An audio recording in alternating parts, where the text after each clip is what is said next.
Good evening, everyone, and welcome to another episode of the Dog Walk, the almost daily, one-take, uncut, unedited show where I take my usually dogs out, but again today it's a bit too cold for Daisy, so it's just Mistra that's with me, and discuss a little bit about myself sometimes, but mostly what's been on my mind for that day. Today, I'm going to keep the episode short again for a few reasons. First one being, it's one of those days I was so exhausted, I actually fell asleep and was passed out for almost 2 hours downstairs in my basement this evening, and just woke up maybe 10 minutes ago. So I've got complete brain fog going on, and clearly I need a bit of a rest. So I'm gonna keep it to something that's a little bit more topical than the usual more heavy philosophical discussions that I've been having recently. Also, I kind of want to keep it a bit short because I'm gearing up for our family trip to China. We are gonna go introduce our 6-month-old son to his mother's family over there.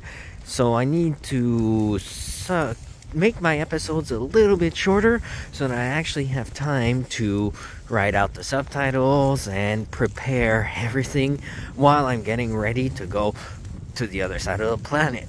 So that's one of the other reasons why I want to keep it shorter and a little bit more topical today. So the topic that I want to talk about today is probably not something that anyone who's outside of Canada will have heard about, but I do think that it can relate to your own government, and that is the ArriveCan Scandal. If you're not from Canada, a quick summary of it is ArriveCan is an app that was developed by the government of Canada at the height of the pandemic, which is basically an app that everyone who went outside of Canada was forced to use in order to facilitate the entrance and exit process of the country. It was meant to help the Canadian Border Services Agency in facilitating international travel. And what happened is that this app, which was initially costed at around, I think they said $80,000 total, ended up costing God knows how much, because the procurement process was completely botched by CBSA, and the latest figures that I've seen was something along the lines of $12 million. So obviously the Conservatives, who are the minority right now, whereas the Liberals are currently in power. For our American friends, you can equate that to exactly your current situation right now, with the Democrats in power and the Republicans being the minority or the second party. So obviously the Conservative leader, Pollièvre, jumped on this and has been doing everything he can to throw blame at the Prime Minister, Justin Trudeau, and to make it seem like it's his fault and his government that's incompetent and all of that stuff, all of the political rhetoric to try and score points. I want to talk about this because Pollièvre's attacks are completely ridiculous, and I fear that they may be resounding, or resonating, I should say, with the general Canadian public. And that's because the general Canadian public knows, A, usually not much about how government actually works, and B, is usually a little bit, let's say, gullible to and easy to get riled up for scandals such as for things like this, especially when it involves money that they feel could be better allocated somewhere else. Why do I want to talk about this, or what makes me qualified to talk about this is, well, I've been working in government for 24 years, out of which I would say, rough estimate, at least more than half of that, I'll say definitely more than half of that, I've been working in procurement. And not just procurement for little things, I've been working for procurements on little projects, but all the way up to multi-billion-dollar projects. I actually wrote a third of the technical requirements for Canada's fixed-wing search and rescue aircraft, which was at the time, $3 billion project, probably costing more by now, and I wrote a third of those requirements. So I am intimately familiar with the government procurement process. First point that I want to make is $12 million might seem like a lot to you and me, but that's because you're using the frame of reference of your own life, right? Unless you are a multi-billionaire, for you, $12 million is a lot. But you have to realize that at the grand scheme of things, $12 million for the government of Canada really isn't that much. It's something that is, well, the defense budget, which everyone outside in the world right now is blaming Canada for being too low, because it's only, I think it's 1.3% of our GDP, or just under 1.3% of our GDP, and that's something along the lines of 24 or 25 billion dollars with a B. So when you talk 12 million, that's not much in comparison to that, and that's just a budget of one department that is only 1.3% of our GDP, right? So you think it's a lot of money, but at the scale, my God, Mistra really smells something there. She's pulling like crazy. Okay, let's go. Come on. Let's go, Mistra. Hey, let's go. Whatever it is, you're not gonna get it. Come on.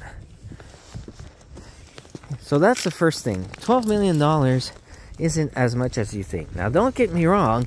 It's a lot of money to waste that could have been better used. But it's not as huge at the scale of the Canadian government as you might think. The second point is blaming Trudeau and the Liberals for this is completely wrong. It's not their fault at all. The only way that I can really explain this is to equate it to the public sector and say, imagine that there's a low-level accountant who's being paid $40,000 per year, or whatever it is, at Tesla, or at IBM, or at Apple. And that person makes a mistake that costs that amount of money. Is it really reasonable to have expected Elon Musk, or whoever is the CEO of Apple? I don't really know. I don't use Apple products because I'm a nerd, not a trendy boy. And like, is it really reasonable to have expected the CEO to be fully aware of this and to hold the CEO as a primary person responsible for that? When, remember, the government, we're talking about something that happened at the peak of the pandemic, where there was huge pressure from the population to reopen international travel, and there was a whole lot many higher priorities that would have taken up the attention of the top of the pyramid, of the Prime Minister and of the Cabinet and of the Liberals, right? We're talking about people actually dying as opposed to cost overruns on a minor project. Also, the way government is organized, it's not the politicians who actually make the decisions. It's not them who actually do the grunt work. The way it's organized, it's the public service that does all of this work. And I fully believe that the public servants who did these mistakes needed to be held accountable, because it's completely unacceptable what happened. So I am not contesting that at all. But what I mean is, you're blaming the wrong people, or people who you know, Mr. Pollièvre, had absolutely nothing to do with this, in order to score some easy, free political points. And because people are ignorant on how government works, it's kind of working, which is the worrying part. It shouldn't, because anyone who's educated or who's worked at all in, I mean, I don't mean educated in a general sense, I mean educated in how government works, knows that the Liberals couldn't have done anything about this. And if it was the Conservatives who would have been in power at the time, the same thing would have happened. Because you've got the minister in charge of the entire department, but everyone else below that, from the assistant deputy ministers all the way down to the people who signed the contract, those are all public servants. Those aren't politicians. And Conservatives, having been there, wouldn't have changed anything at all in the decisions or in the process that happened. So that's really what frustrates me the most about this. It's that, well, no, it's not what frustrates me the most. What frustrates me the most is that we wasted $12 million, and that and my next point, which is people didn't follow the processes, but it has nothing to do with the Liberals or the Conservatives. But the rhetoric is going to work because people are gullible. The other point that I just alluded to that I want to bring is, oh my god, my hand is so cold. Sorry about that little exclamation there. Is the process. What I think so how do I want to approach this one? I'll say there are, like, I've worked in procurement, like I said, for over a decade, much more than that, actually. And the system is in place. The system that is in place is so robust and is so full of safeguards that something like this should never have happened. We actually have the exact opposite problem in D&D, and that was discussed in several political panels recently on the news, especially I think it was on CBSA at issue, where we are not able to procure stuff, and everything takes so long because there's so many safeguards and so many hoops that it takes years to buy anything. And it's a slight exaggeration, but to illustrate the point, we end up spending 100 person hours of work in order to justify that the pencil case that we just bought is actually the cheapest pencil case, and that there's no other pencil cases that could have done the same job for cheaper, and blah blah blah. And we end up spending $1.25 instead of $1.50, but we waste 100 person hours to justify it at all department levels, because you have operational authorities, technical authorities, contractual authorities, etc., all different departments. And anyway, I'm gonna do another episode going a little bit more in depth about my thoughts on the procurement system and what's wrong with it and how we could fix it. But this is not the time. That would take too long.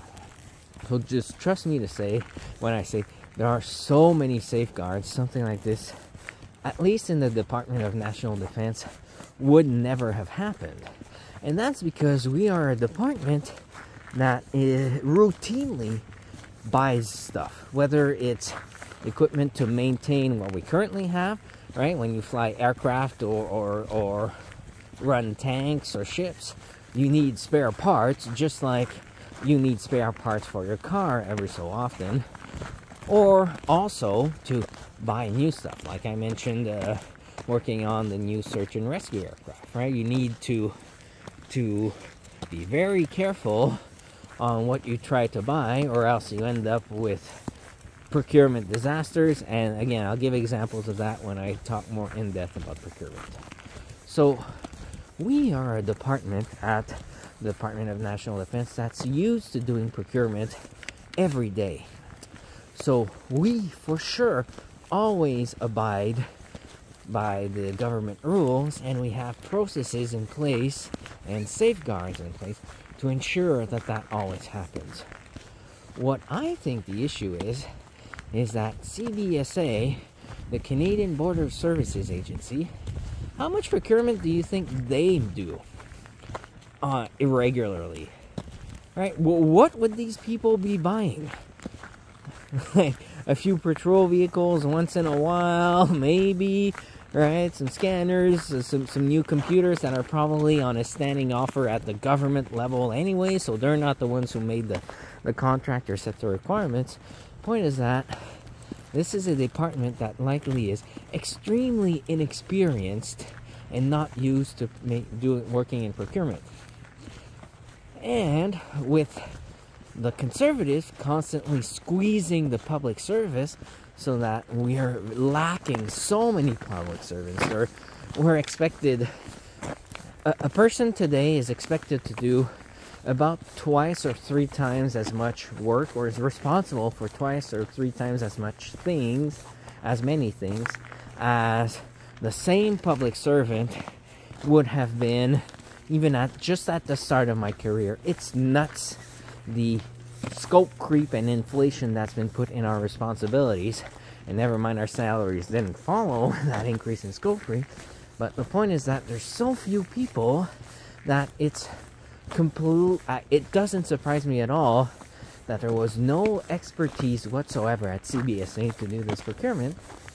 And because there was such intense pressure from the public to make ArriveCan a thing, to resume international travel, I can see why this slipped through the cracks. Because we asked someone with, let's say, and this is pure, fantasy, but not the actual truth, but just to illustrate the point, it's like asking your junior cashier at your car dealership to be in charge of negotiating a contract with a software company that's going to be creating a new piece of software for your Tesla vehicle that's needs to be put into the cars within the next 3 weeks, because otherwise, the shareholders are gonna destroy the stock or whatever it is, right? I'm sorry, I'm trying to come up with an equivalent on the the private side. Point is that it's too much pressure from the public to deliver led to corners being caught, processes not being followed, and that led to these completely unacceptable cost overruns. So I said at the top, I think that the people who made these decisions and the public servants who were involved in this procurement should be held accountable. But really, if you go back a few more levels and try to find the root cause of the problem, sorry, Pollièvre, but it's your own party's fault, because you cut the public service so much and you put so much pressure on the Liberals in order to, in the name of freedom to travel, that this is what you get, man. You reap what you sow. And it's not because the Liberals happen to be in the seat when this comes to light and that the brown stuff hit the revolving thing on the ceiling, and it's their fault. My friend, it's you and the Conservatives' fault. So, on that note, maybe increase resources to the public service, increase salaries to public servant, stop putting artificial caps on our numbers, and maybe something like this won't happen again. Thanks for listening, and have a good one.